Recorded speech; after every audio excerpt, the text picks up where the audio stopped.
Hello everyone. Hello friends.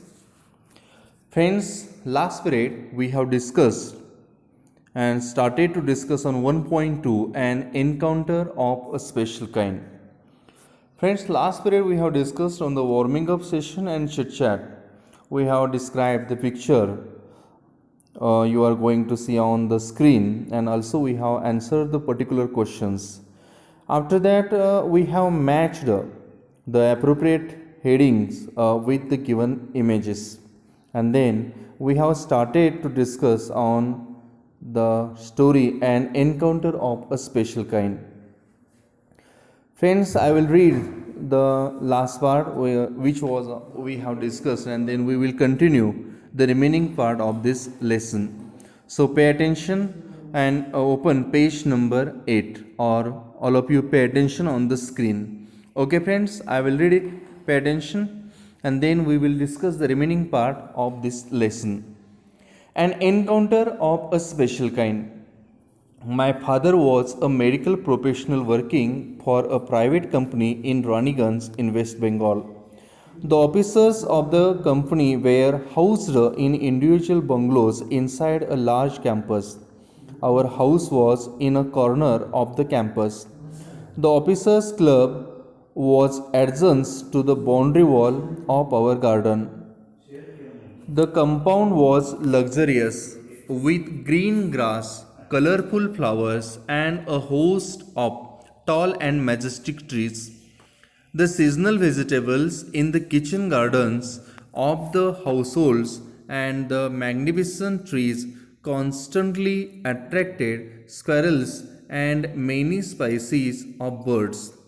A group of langurs had even made their den in an aswatha tree nearby. They had all become a part and parcel of our existence and daily life. Next paragraph. A small incident on a Saturday afternoon left a profound effect on me and unfolded before my eyes a whole new dimension to the wonders of God's creation. It was a few days into the puja vacation. Just like for any other child, the holidays provided an opportunity for me to become engrossed in various magazines and storybooks published especially for children in the festive season. After a hearty lunch, my parents and my younger sisters lay down for an afternoon nap, and I settled down with a storybook. The quiet afternoon presented the perfect backdrop for reading an adventure story. The silence was occasionally broken by the sound of my family snoring, the intermittent chirping of house sparrows, the harsh cawing of a crow, the shrill call of a kite flying high above the ground. Minutes ticked by. I became deeply absorbed in the book. Suddenly, I heard a group of street dogs barking furiously in the distance. I chose to ignore the commotion, thinking that the pack of dogs might have cornered a hapless pig. But soon the barking became louder and more aggressive, and the alarm cawing of a flock of crows added to the cacophony. I also heard the disturbance approaching closer. Then, on next page, curiosity got the better of me. Leaving the book aside, I rushed to the veranda to see what was going on. I glanced towards the roof of the club house. I glanced towards the roof of the clubhouse and saw something horrible. A big male langur, apparently the leader of its group, was holding a baby langur in his hands and mercilessly biting it all over with a definite intent to kill.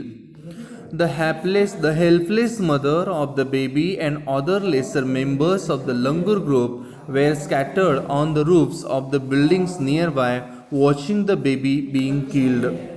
I recalled I recall the terrible custom in the Annibal clan according to which a dominant male usually does not allow another male baby or adult to survive within its group. Without losing any time, I gathered a stout stick in one hand and hurled a piece of stone at the mauling langur. The langur was so infuriated that it hardly took any notice of my assault. But then I started throwing more stones. The dogs, on their part, raised their pitch of cry. The changed circumstances and the sudden unexpected attack from unknown quarters forced the langur to drop the baby from the sloping roof over the veranda. The baby was listless and appeared to be dead. As its body started to slide down, the excitement of the pack of the dogs grew manifold at the prospect of a good kill and meal, keeping the dogs at bay with the stick. I managed to catch hold of the baby langur's tail just as it tipped over the edge of the tilled roof. The baby appeared inert and lifeless. It was indeed a male baby. Friends, इथपर्यंतचा भाग आपण पाहिलो होतो. या भागावरती आपण चर्चा केलेली होती.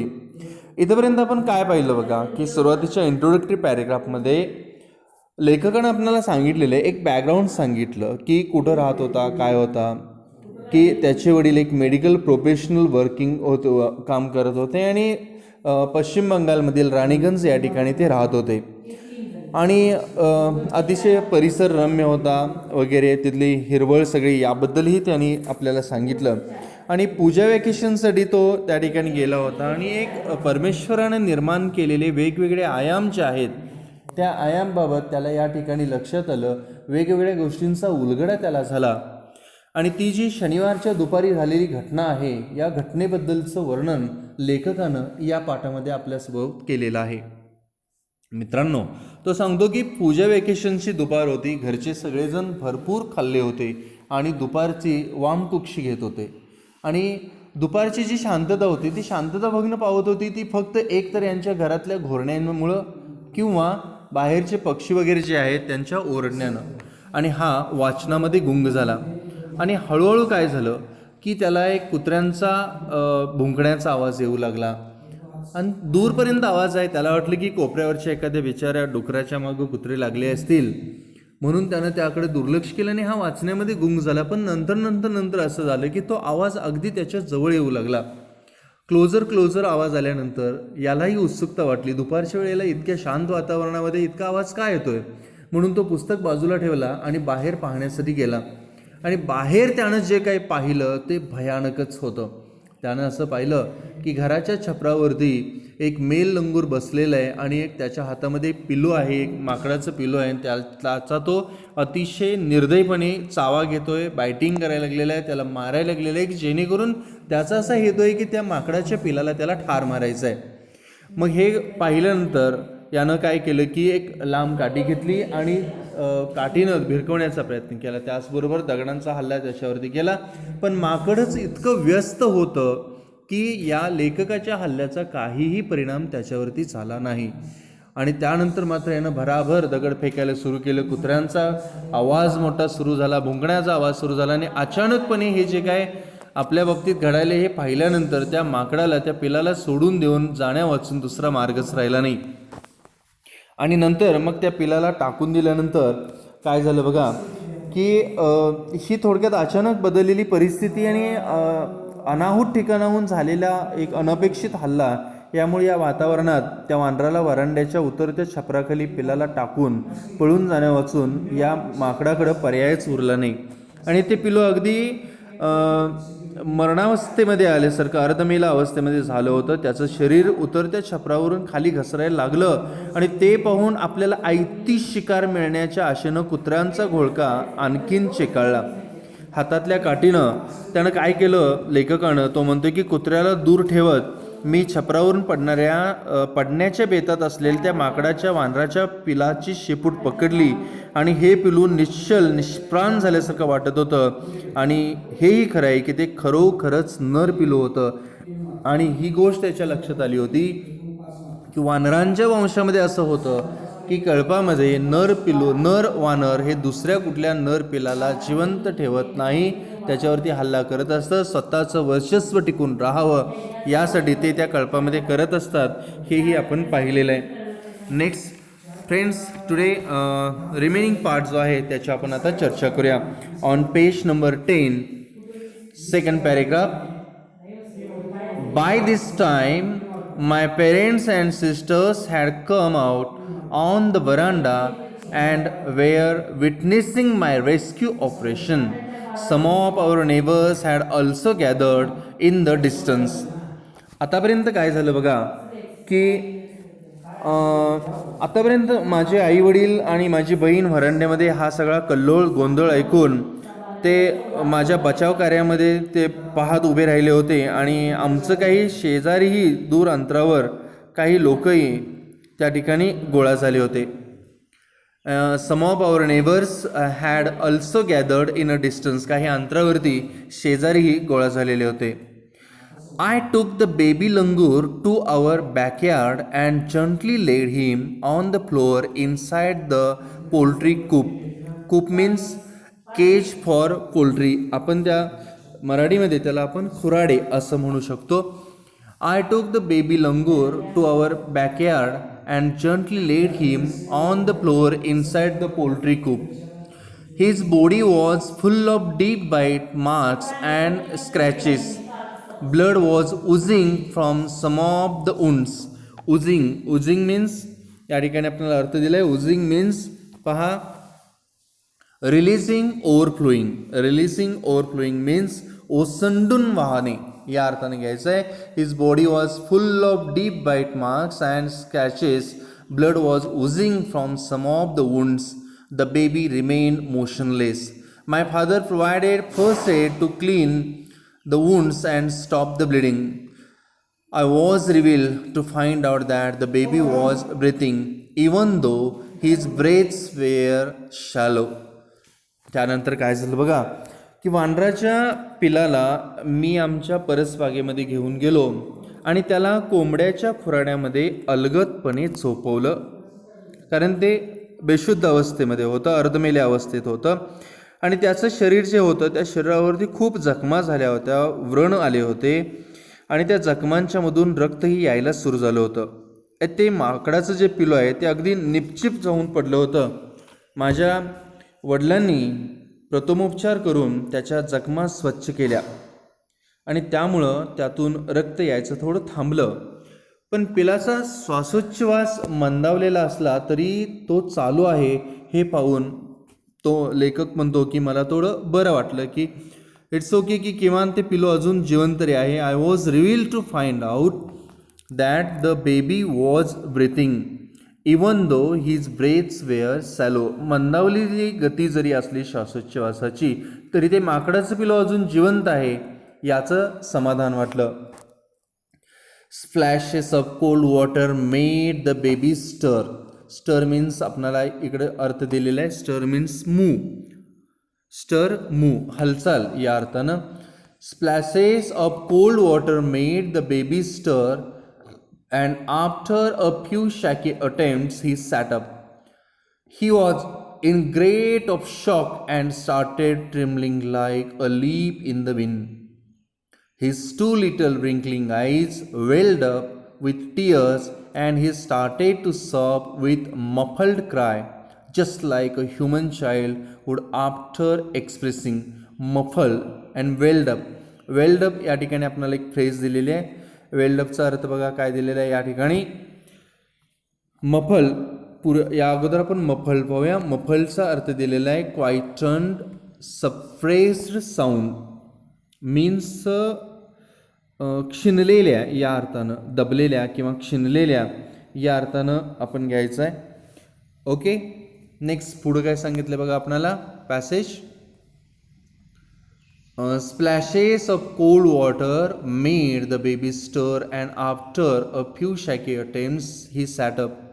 ही was in state of shock and started trembling like a leaf in the wind. His two little twinkling eyes welled up. रडू लागलं.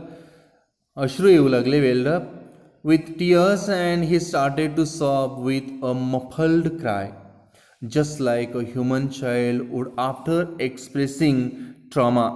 trauma trauma means great distress. या ठिकाणी अर्थ दिलेला आहे. ट्रॉमा ग्रेट डिस्ट्रेस मार्जिनमध्ये अर्थ आहे बघा. Trauma means trauma great distress, जबरदस्त मानसिक आघात या अर्थानं. I offered him a peeled banana, which he accepted with his unsteady hand and began taking hesitant bites. अजून तरी त्याचा श्वासोच्छ्वास सुरू आहे हे पाहिल्यानंतर लेखकाला थोडं बरं वाटलं. मग त्याने काय केलं की पाण्याचे थोडं त्याच्या अंगावरती पाणी शिंपडलं आणि पिलाला शुद्ध आली. आणि धडपडत प्रयत्न करून ते कसं बसं उठून बसलं. इतकं घाबरलेलं पिलं होतं, इतकं भेदरलेलं पिलं होतं की अगदी वाऱ्यामुळं हलणाऱ्या एखाद्या पानासारखी त्याची अवस्था झाली होती. तसं थरथरत होतं. आणि त्या पिलाचे 2 लुकलुकणारे चिमुकले डोळे जे होते ते पाण्यानं डबडबले आणि दबक्या आवाजात खरं तर ते पिलू हुंदकं देऊ लागलं. जसं एखादं लहान मूल रडतं, हुंदकं देतं, तसं ते पिलू हुंदकं देऊ लागलं. अगदी धसका बसल्यासारखं दबल्याचा आवाज त्याच्यातनं येऊ लागला. अगदी धसका बसलेल्या एखाद्या माणसाच्या लहान मुलाप्रमाणे ते रडू लागलं. त्यानंतर हा लेखक म्हणतो की मी सोलून दिलेलं केळं त्यानं अगदी त्याचे हात थरथर होते, थरथरल्या हातानं घेतलं आणि अगदी बिचकत थपकत ते खाण्याचा प्रयत्न करू लागलं. Unsteady hand and began taking hesitant bites. अगदी घुटमळल्या अवस्थेमध्ये त्यानं केळ खायला सुरू केलं. My attention was fixed on the revival of the baby langur. Suddenly, I had an uncanny means या ठिकाणी आपल्याला ग्लोसरीमध्ये दिलेले आहेत 4 शब्द. गेस द मिनिंग ऑफ म्हणून या ठिकाणी शब्द आहेत बघा. शॅकी मीन्स ट्रिबलिंग, डळमळीत या अर्थानं. शॅकी ट्रिबलिंग, डळमळीत. अनकॅनी मीन्स स्ट्रेंज किंवा विलक्षण. bosom means breast, छाती. And welled up means filled up, भरले. त्याचे डोळे भरले या अर्थानं वेल्ड अप हे अर्थ आपल्याला दिलेले आहेत. Once again I will tell you, pay attention in margin. Shaky means trembling, डळमळीत. अनकॅनी मीन्स स्ट्रेंज, विलक्षण. bosom ब्रेस्ट, छाती. And welled up means filled up, भरणे. My attention was fixed on the revival of the baby langur. Suddenly, I had an uncanny feeling of being watched. Uncanny, strange, विलक्षण या अर्थानं. I turned away from the coop and looked up. There sat the mother langur on our kitchen roof, watching every move I made. She simply sat there quietly, as if convinced that no harm was being done to her child. वानराच्या पिल्याची त्या प्रकृतीमध्ये थोडी सुधारणा व्हावी याकडं माझं अर्थात सर्व लक्ष लागलं होतं. आणि त्याचवेळी आपल्यावर कोणीतरी लक्ष ठेवून आहे अशी एक विचित्र जाणीव मला झाली. आणि खोराड्यातून मागं वळून मी वर पाहिलं तर आई वानरी, त्या माकडाच्या पिलाची आई, आमच्या स्वयंपाकघराच्या छतावर बसून माझी प्रत्येक हालचाल निरीक्षण करत होती, पाहत होती. जणू काही आपलं पिलू सुरक्षित आहे याची संपूर्ण खात्री पटल्यामुळं ती शांत बसून होती. दरम्यान the baby sensed the presence of his mother and started to sob and cry a little louder. आता त्या पिलाच्या लक्षात आलं की आपली आई तिथं आहे आणि त्या पिलाला आपल्या आईचं तिथं असण्याची चाहूल लागली आणि ते मोठमोठ्यानं हसमुसून रडू लागलं, धुमसून रडू लागलं. I retreated from the door of the coupe to allow the mother access to her baby. आणि आईला तिच्या पिलाकडे जाता यावं म्हणून मी खुराड्याच्या दारातून माघारी वळलो की जेणेकरून त्या पिलाची आई त्या ठिकाणी जावं. Last paragraph on page number 10. Immediately the mother descended means या ठिकाणी अर्थ दिलेला आहे बघा. Descended means moved downwards, means खाली उतरलं या अर्थानं. नेक्स्ट मार्जिनमध्ये शब्द आहे बघा. Cuddled means held closely. Cuddled means held closely, अगदी कवटाळणे या अर्थानं. आणि solace means comfort and peace. Comfort and peace, निर्धास्त असणे, आश्वस्त, निर्धास्त या अर्थानं. Immediately the mother descended on the floor of the coop and picked up the baby in her arms. She gave the baby a thorough body inspection to check his injuries and then cuddled him tightly in her bosom. The baby found great solace in her. तात्काळ हा लेखक त्या खुराड्याच्या दरवाजातून बाहेर झाल्यानंतर त्याची आई ताबडतोब खाली उतरून खुराड्यापाशी आली आणि पिलाला तिनं आपल्या हातात उचलून घेतलं. त्याच्या शरीरावरील जखमांचं तिनं बारकाईनं निरीक्षण केलं, तपासणी केली आणि आपल्या छातीशी घट्ट कवटाळलं. तिच्या मायेच्या मिठीत पिलाला दिलासा मिळाला आणि काही मिनटं त्याला मांडीवर घेऊन आई वानरी अर्थात त्या माकडाची पिलाची आई तशीच बसली. आता या ठिकाणी जेव्हा ती त्या पिलाला घेऊन बसली होती, तुम्हाला लक्षात आलं असेल की का बरं असं ती थोडा वेळ तिथं बसली.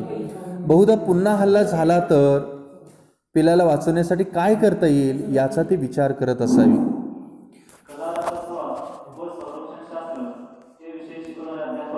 Carrying arms, the mother sat still with the baby in her lap for a few minutes.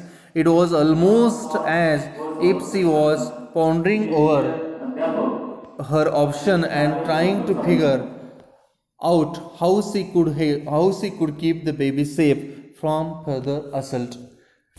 आणि ती ज्या वेळेला पिलाला आपल्या मांडीवरती घेऊन बसली की त्यावेळी ती विचार करत होती की आता पुन्हा जर हल्ला झाला तर काय करायचं, पुन्हा हल्ला झाला तर काय करून आपल्या पिलाला वाचायचं हा विचार ती करत होती. आणि त्यानंतर For a few seconds, the mother langur looked straight into my eyes.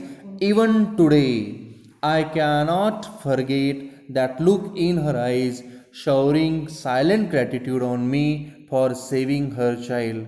I was overwhelmed by the emotion, the sentiment, and the way she said thanks to me. There sat a universal mother holding a stricken child in her lap. खूप महत्त्वाचा paragraph आहे. या लेखकाला शनिवारच्या या दुपारच्या घटनेमुळं परमेश्वराने निर्माण केलेल्या या अजब दुनियेतील कोणकोणत्या गोष्टींच्या कोणकोणत्या आयामांचा उलगडा झाला त्यातला हा एक आयाम आहे. काय सांगितलं बघा. I will read this paragraph once again. For a few seconds, the mother langur looked straight into my eyes. Even today, I cannot forget that look in her eyes, showering silent gratitude on me for saving her child.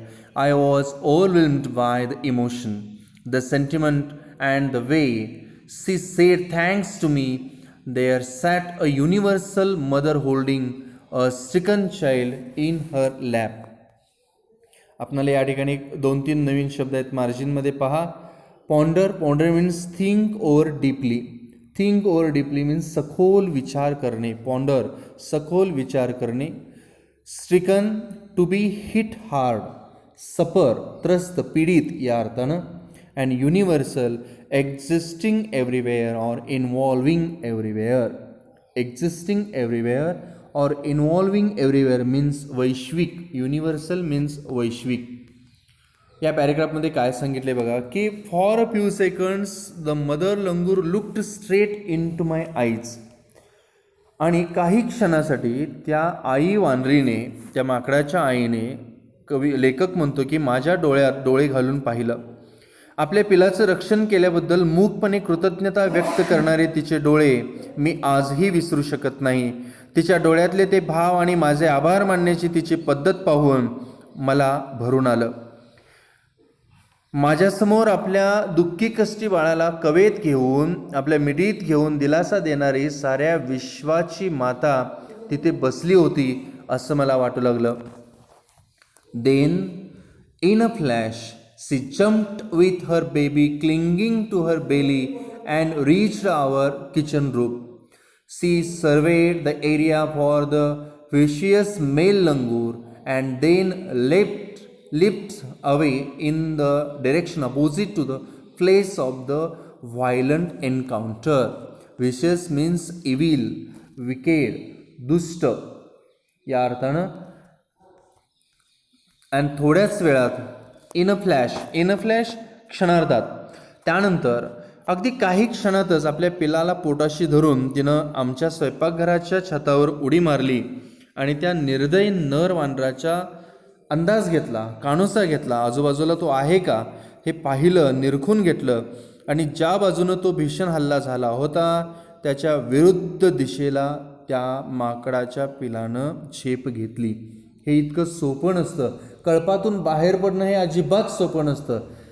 त्या कळपामध्ये ती होती, त्या कळपाला संपूर्ण सोडली आणि आपल्या पिलाच्या रक्षणासाठी कळप सोडून, अर्थात तिचं संबंध जे काही तिचे सहकारी होते सगळ्यांना सोडून फक्त आपल्या माकडाच्या पिलाचा जीव वाचवायचा आहे यासाठी ती विरुद्ध दिशेला गेली.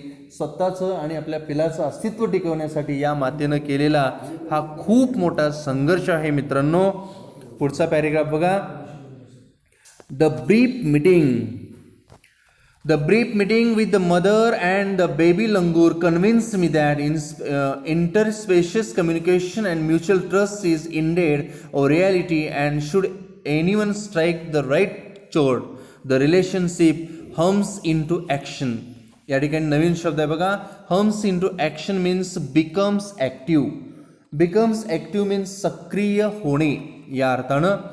Next, the mother langur showed me that food was not the only means of communication between man and animal, but that there were other means of establishing a bond through trust, compassion and mutual understanding. Compassion means sympathy and kindness, दया, कनव या अर्थानं. या पॅरेग्राफमध्ये काय सांगितले बघा. लेखकाला जे काही परमेश्वराने निर्माण केलेले या दुनियेतील, या विश्वातील ज्या ज्या गोष्टींच्या आयामांचा उलगडा झाला त्यातील हा एक आणखीन आयाम आहे की एका आई आणि पिलाच्या त्या ओझरत्या भेटीनं मला खात्री पटली की प्राणीमात्रांचा एकमेकातील संवाद आणि परस्पर खूप विश्वास ही खरोखर सत्य गोष्ट आहे. आणि एकमेकांच्या मनाच्या तारा जर योग्य रीतीने छेडल्या गेल्या तर ते नातं अधिक सुरेल बनतं. आई वानरीने, लेखक म्हणतो की आई वानरीने मला दाखवून दिलं की मनुष्य आणि प्राणी यांच्यामधील संवादाचं साधन हे फक्त अन्न नसून त्यांच्यातील नातं चांगलं होण्यासाठी, दृढ होण्यासाठी परस्पर विश्वास, अनुकंपा आणि सामंजस्य यासारखे इतरही अनेक मार्ग आहेत. Pay attention. The mother langur showed me that food was not the only means of communication between man and animal, but that there were other means of establishing a bond through trust, compassion and mutual understanding. हे जर trust, compassion and mutual understanding हे आपल्या आणि प्राण्यांच्या मध्ये झालं तर खूप चांगले रिलेशन तयार होऊ शकतात. फक्त एक अन्न देणं प्राण्यांना आणि मगच आपले रिलेशन प्राणी आणि आपल्यामध्ये होतात असं नाही. संवादाचं ते फक्त एक साधन नाही आहे, ते आहे, पण त्याशिवाय प्राणी आणि आपल्यामध्ये नातं जर दृढ व्हायचं असेल तर परस्पर विश्वास, ट्रस्ट, परस्पर विश्वास, अनुकंपा, कंपॅशन, कनव, दया आणि अंडरस्टँडिंग, सामंजस्य यासारखे इतरही अनेक मार्ग आहेत. The last paragraph. Friends, 55 years have passed since that day. ही घटना घडून त्या दिवसाला आज 55 वर्ष आता उलटून गेलेली आहेत. I am now 70 years old. आणि लेखक म्हणतोय मी आज 70 वर्षाचा आहे आणि but I still fondly remember that encounter of a special kind. आणि तरीही 55 वर्ष उलटून गेले त्या घटनेला. आज आपल्या लेखकाचं वय आहे 70 वर्ष, पण त्या अविस्मरणीय भेटीची आठवण मी आजही माझ्या उराशी प्रेमपूर्वक जपली आहे.